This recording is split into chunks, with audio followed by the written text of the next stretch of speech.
James Vincent, License to Style. Ministry from behind the chair. I believe it's time to tell the tale of how I became a Christian. Or how, I should put it this way, when I got to the point that I surrendered my life and then became a Christian. Because, I grew up as a Catholic, and I believed Jesus, but I was never really surrendered to him, right? It's one thing to believe, it's another thing to be surrendered. Anyway, I guess I'll just start from the beginning. I'm trying to make this as interesting as possible, and quick as possible, but So when I was 16, I lived in South Florida, and I would hitchhike to the beach. And every time I got to this one area, actually it was the intersection of Hollandale, and you make a left, you go to Johnson Street Beach or Hollywood Beach. You make a right, you go to Miami. And right at that corner was a Bible school. I can't remember the name of it, Miami Bible School or something. And anyway, so there was always, when I crossed this bridge, there were always these Christian young kids, college kids on the bridge, witnessing to people and to tell people about Jesus. And every time I got to that point, I thought, oh, here they go, here they come. And back in the day, I guess they were always, this group in particular were young people that came out of doing drugs and stuff like that. And they were called seedlings. They called them seedlings. That sounds funny. Now it still sounds funny. And it was their thing, their program, the seed. And their saying was, the seed indeed is all you need to stay off the drugs, the pills, and the weed. I still remember that. That was a long time ago. Anyway, so as I moved across that area, they would always accost me and go, hey, come here, come here, kid. What are you doing? You need to know Jesus. And they would tell me about Jesus, and I kind of listened to them, but I wasn't ready to surrender my life or anything, And then finally, I'd get away from them and jump in a car, and I still have my thumb out still, But every time I got there and they did want to talk to me about the Lord, it was interesting because I thought it's interesting what they had to say, because I didn't really think of Jesus in that context. Growing up as a Catholic, you have one, sacramental idea of God. You don't have this personal relationship kind of thing that they talk about. Anyway, I leave back years past. I'm 19, I'm joining the Navy. So I'm in the Navy now. And when I'm in the Navy, I got witnessed to again. A certain group of people were walking around from barracks to barracks, these Christian guys, and witnessing to people, knocking on doors right in the barracks. Hey, I'm going to tell you about Jesus. These are all Navy dudes, right? And they would knock on our door, and I lived with like 4 guys in one room, right? Because they were barracks, 2 double beds, they'd start about, hey, these guys need to know Jesus, and my buddies were like, get out of here, and push him on. We don't want to hear about Jesus. But for some reason, it was kind of interesting to me, and I felt bad for them. So I'd just go out the hall and listen to them. And, truthfully, it's like I knew they were saying the truth, but again, I wasn't ready to surrender anything. So, but also what's interesting at that time, I had an opportunity to get saved, and which would have probably directed my whole course of my life, but I, wasn't ready yet. So I was dating some girl at the time, and she was engaged to somebody else, and it was a whole mess. And in the end, left me really broken, really heartbroken. A whole series of crazy things happened, and I got messed up from it. Really, it took me a long time to recover. I don't know if I ever recovered from it, but anyway, my point with that is that wouldn't have probably happened if I would have went with Jesus, right? Because I wouldn't have did what I did. I wouldn't have been with another girl that's already engaged, even though at the time I knew it was wrong. But if you're not really saved or believe, you don't care. And I just didn't care. I was like, I thought I was totally in love with this girl. So anyway, that's how that ended.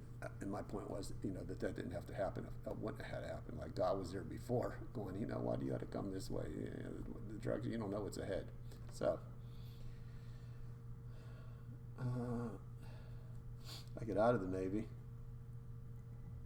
and so that's the second time I was witness to. So the third time, I ran into some girl that I graduated high school with, and she starts telling me about Jesus. She's saved, this nice girl, pretty blonde haired girl, and she's telling me about it, and I'm listening, and she goes, let me give you let me have your number. I'll call you sometime. And I'm thinking, okay, I liked this girl before, not as a girlfriend, but just she was a nice girl, and we were friends in high school, so I gave her my number anyway. So for the next 3 months, she's calling me like every other day she's calling me. And she was calling me to go on a day. She's calling me to tell me about Jesus and how I need saved. And she'd go on, and I'd listen to her. And I was just trying to be nice, and I knew she was telling the truth, but I didn't want to hear it. And so that went on for a couple months till I finally I'm not answering the phone anymore. I'm done with her. I can't hear her anymore. Even I know she was telling the truth. So a strange thing happened after that too. So not long after that, I think a couple months after that, she got in a car wreck and she died. And kind of freaked me out, thinking, man, okay, tell me about Jesus. Now she's not here. And so again, after that, another terrible thing happened to me that shouldn't have had to happen. It wouldn't have happened if I was, if I would have took another course. But women and booze and partying and getting screwed up with alcohol and got venereal diseases, all kind of stuff from just living a life of just being wild. Women, music, women, and song. That was it. And again, another tragedy happened to me. And again, I won't go into all into detail, but it wouldn't have had to happen again if I had taken a different course. So now that's what four different tragedies that happened, and when it had happened, if I would have decided to go a different way, but I didn't, and I still wasn't ready. So at that point. So I'm about 28, 29 now. And again, partying, women, women. There's too many women back in the day. Back then it wasn't, sex seemed to be just pretty easy. It wasn't difficult at least it wasn't difficult. Anyway, again, another tragedy hit me. And really shook me, and I thought, man, I'm never going to be the same again after this. And I became depressed, and so at that time, I'm doing, I cut hair, still got hair. I've got hair 50 years now. I get I start doing this woman's hair. She's a Christian, right? She starts telling me about Jesus. How many times now did this? People tell me about Jesus, right? And now I'm like screwed up for sure. So I listened to her, and then, and she goes, oh, and she brought me a Bible in, and I thought, okay, let me try to read this Bible, tempted to read the Bible. Excuse me. And then another woman came in, I started doing her, and she was from the Christian television station. As a matter of fact, her husband was the president. And and she starts telling me about Jesus, and I'm listening to me, and I'm listening to them,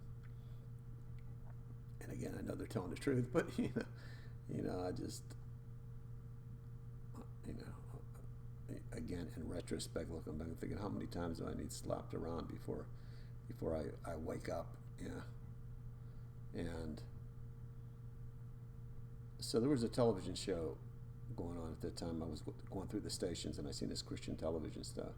It was on late at night. It was like the Tomorrow Show with Tom Snyder, if anybody remembers that. It was just one guy interviewing people, talking about Christianity, talking about real life situations, and it was interesting. Anyway, so I'm watching it one night. The camera backs up. This girl comes across the screen, and I don't know. I just felt like something said to me, you're gonna meet that girl. You got to find that girl. And I only seen her for a flash, I think, well, But this stayed in my head for like 2, 3 weeks, 4 weeks. Kept thinking about this girl for a second. Anyway, so this woman I'm doing is the president of the station. I tell her about the situation, about this girl backed up, about the show. She goes, oh yeah, I know who that girl is. She's the producer of the show. I said, really? She goes, hey, why don't you come up? There's a live audience. You live right in the wall area. You could just come up the hill and sit in and watch the program. And she goes, and you could see that girl. You can meet that girl maybe. I'm thinking, okay, I guess. I don't know. I don't know if I wasn't ready for this. I wasn't looking for no woman. Let me tell you, at that point, that was the last thing I was looking for. So, one night, I'm getting dressed up, going out, nightclub, and my whole Don Johnson outfit on. Silk shirt, satin jacket, gold chains, white pants, white shoes, no socks, all that whole routine back in the day. And so I got to the end of the road where make a left to go to the nightclub or make a right to go up to the hill up to this Christian television station. And right there, I was like arrested by God. It had to be. I didn't know which way to go. I just stood there going like this. Did I go left or right? Left or right? And it was like, I know, you know what's to the left, but you don't know what's to the right. I'm thinking I did the left. The left's killing me. Let me go to the right. So I went up the hill. And I went. I think, man, what am I gonna? I'm not a Christian, dude. This is so weird. I got this Don Johnson outfit on. I'm smoking a cigarette, right? I go up to the door. This is like a door. I knocked on the door. I got a cigarette in my mouth. This girl answers the door, looks at me, and goes, "What are you here for?" I said, "I'm here for the show." She said, "Oh, okay. Come on in." And I flicked my cigarette. Blew smoke out. Walked in the door. Next thing you know, I'm in this green room with these Christian people. There's like 10 of them or something in this one room. They put me in the middle of this room. And of course, I wasn't comfortable. They looked at me. I thought, where'd this dude come from, man? I didn't look like he just rolled out of whatever that program was with Don Johnson back in the day. So then we leave the green room and we go out into the studio. And this girl says, and I'm thinking, this is the girl. I know it is. I even know I seen a flash of her. I'm sure that's her. And she goes, we're going to do this show different tonight. Instead of the cameras focusing on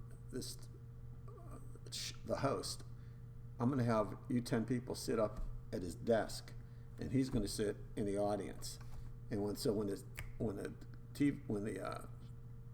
cameras start rolling, the focus is going to be on your desk and all of you. And then we'll go back to Dick in the audience just for something different. I'm thinking, what? So she tells me, you sit right in the middle of the desk. I'm thinking, this is too wild. And next thing you know, 3, 2, 1, 10 cameras are on me. And you could see my face all over the room. And my gold chains were glittering all over the place.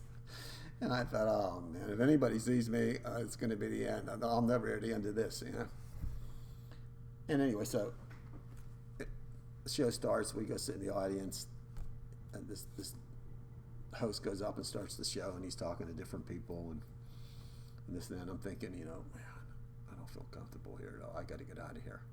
I got to find a way out of here, And I remember the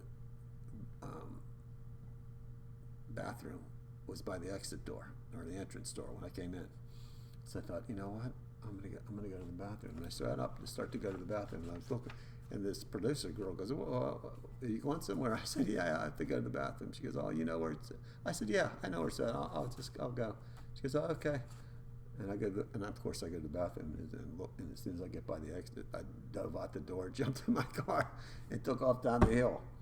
And where I went to was my cousin's bar slash strip joint back in the day. And I walked in there. It was about probably 12 o'clock at night. I'm sitting on a bar stool. A couple buddies of mine are in there. They're sitting next to me, and watching the stripper. And they're like, "Wait, hey, where you been, man? What'd you do tonight?" I told them what I did. They're like, "What? What are you nuts? You did what? You were on TV and you were in a Christian show? What?" And they're like jagging me and messing with me, and I'm like, yeah. But at this point, I was pretty disgusted with that whole entire life, that whole scene. I was tired of it. I was done with it. I don't want it anymore.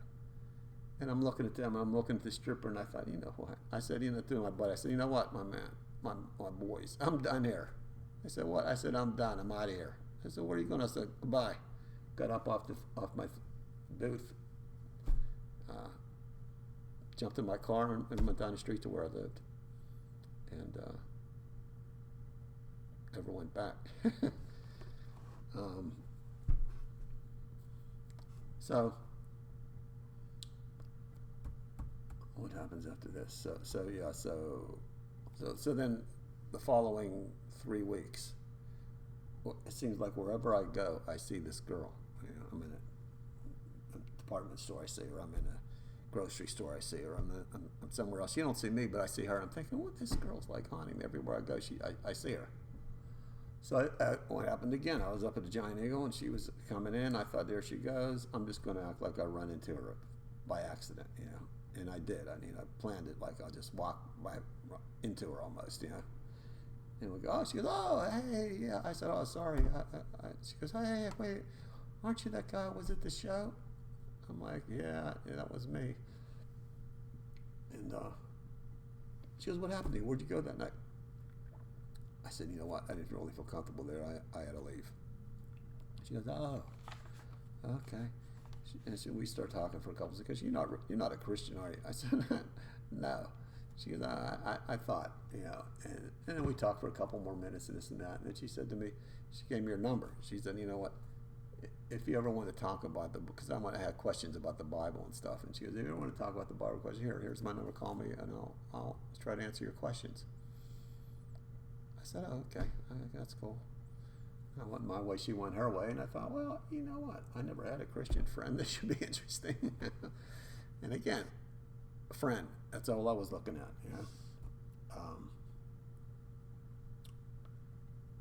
So over the next, I guess, month, I'd watch the show at night, and every once in a while I'd call her and ask her about this or that, this question about the Bible, that question about the Bible. And I was getting to know her. So one night I had a question about these 3 coins in the Bible, and she said to me, are you going to be watching the show tonight? I said, yeah. She goes, okay, you know what, I'll call you after the show's over. We could discuss it, because the show was late. It's a late night show. It was 11 o'clock. It wasn't over till 12. But it was 28, 29. I was 29. That was nothing back in those days. So she goes, you going to watch the show tonight? I said, yeah. So anyway, so the show's about to end, and all of a sudden the host comes on and goes, you know what? He pulls out this big blackboard, and he goes, I'm going to speak to somebody, one person in particular. You know who you are, and I'm going to explain these 3 coins to you. And I'm thinking, oh, this is interesting. I'm laying in bed. This guy's going to be talking to me, And he gets bored, and he explains, goes into detail about this scripture, that scripture, and every time I had a little question in my head, he answered before it was over. So I have to hang on a second there. Okay. Anyway, I'm in the shop. People are looking. I'm not working today, so I see me at the door. I went out to hide out from them. Anyway, where was I at? So yeah.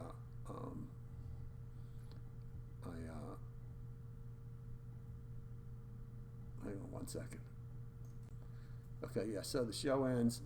He answers all my questions, and he points in the screen and he says, and you know what God's doing, and you know how long God's been after you, and you know you need to surrender your life, and you know what you need to do. And and I was like kind of stunned in my bed listening to him, and because I know he's talking to me, and I knew it was the truth. And the show ends, and he says, "You know what you need to do," and the show ends. And I knew what I needed to do. I needed to surrender my life to God. And at this point, I was ready. So I walk out of my kitchen into this garden I had in the backyard, a bunch of tomatoes I planted. Now it was a hot August night, 90 degrees. I had this backyard. It was kind of private. Nobody knew. Nobody could see me back there. I just walked out. I had my underwear on, and I think I might have had a pair of shorts or whatever, and I walked in this garden. And I just looked up in the sky, and I just surrendered my life to God and said, "You know what? If you could help me, if you could change my life, I'm your man." That was it. I walked out of the garden, went back up into my kitchen, and I'm telling you, I don't know what hit me, like a bolt of lightning. I sat back in my chair in the kitchen, and I was just like stunned, like I got hit by a stun gun. I couldn't move for like 10 minutes. I don't know what was going in me or what was coming out of me, but something happened. Finally, when it was over, I picked up my Bible, started reading the Bible, and long story short, never drank again, never smoked again, never messed around with women again till I got married. Changed my whole life instantly, like that. And that's what people call being born again. I know that people don't like that term a lot of times. It's overused, and it's terribly overused. But when it's for real, it's for real. And that's what happened. I was born again. My first life gone, and it needed to go. And then I got a new life, right? But what happens in that new life though, because I was changed, and I didn't do it. My buddies anymore. I mean, I was by myself. Nobody wanted to hang out with me anymore at all. Once they heard I got saved, everyone was gone. I was kind of alone. That's why it's kind of difficult to get saved, especially when you're young, because, one day you're the life of the party, and the next day you're an idiot. And that's how they do it, right? And to make that point, it's kind of funny, So a couple of weeks after, and the word got out that I was saved everywhere, I get this card in the mail, and I think, oh, look at this. I got a card from somebody. It says, "Jesus loves you." And I opened it up. I thought, oh, look, somebody sent me a card. "Jesus loves you." And I opened up the card. It says, "But everybody else thinks you're an asshole." and that began my pilgrimage into believe in Jesus, and a little bit of some of the persecution that follows it. But that's how it happened. And I've never looked back, and God's just done everything you could possibly think for me. I sit here today thinking, I can't believe I have my business and a house in Ligonier, and just I had a child, a great kid. I mean, it's just all these blessings because I surrendered my life. And here's a funny thing I think about surrendering your life to Jesus, especially when you've gone through a bunch of bad stuff. It's kind of funny. I think I go, oh God, I'm just now I'm going to surrender. Now I'm going to surrender my life to you. I can see Jesus standing. Okay, I'm going to give you my life, and Jesus sitting there looking. Now that you don't have any life and you destroyed your life, now you're going to give it to me. And that's usually where we have to get to that place. But Jesus, being sweet Jesus, and understanding that the human psyche can help people have to get to a place of surrender. Of course, He takes your life and he blesses it. And I'm not saying everything was perfect. I had to surrender a lot of stuff, and even to this day, it's a life of self-sacrifice, and I can see why people don't want to walk down that road. But it's the best road to walk down. At least it was for me, and millions of others who've been down that road. Jesus gets a bad rap though, because of just all the religiosity that's out there, all the different churches, all the different stuff, all the different, you're Catholic, you're Protestant, you this, you that, and all Jesus really wants is just you to surrender your life, just say, hey, I want to follow you. I give up. I give up. You come into my life. I'll receive you, Jesus, into my life, and I'll let you change my life, because I can't do it anymore. Yeah. But you have to get to that point, and a lot of people never get to that point, because they didn't do all the negative things that I did either. But the Bible says Jesus didn't come for the righteous; He came for the sinners, and He came for the people that were sick. Yeah. I mean, He wants everybody to know Him, but and everybody has to surrender their own life in certain ways. And how all that works, I don't know. Why some people get saved and really change their lives, and others it doesn't really seem to happen. I think it has a lot to do with just surrender. Most people really never totally surrender. And even if you do surrender, sometimes when you're a Christian, you don't surrender everything. That's another story. That's another sermon. But anyway, in a nutshell, that's in a nutshell. Believe me, the story I told you, there's a million details I left out. But in a nutshell, that's all Jesus really wants you to do, is just say, hey, Jesus, I give up. Help me come into my life. Change my life. I believe you. I believe you shed your blood for me. I believe what you did on Calvary. I'm believing it. I need you. And you don't even have to say all that. All you got to do is say, I need you. I want you in my life. And God will come in and change your life. And for me, it's only been the better and better and better. So, anyway, I just wanted to, in a nutshell, get that out. My towel. Somebody has to tell the towel. I guess it must be me, right? That's an old Bob Dylan line. Anyway, James Vincent, I hope that helps somebody somewhere.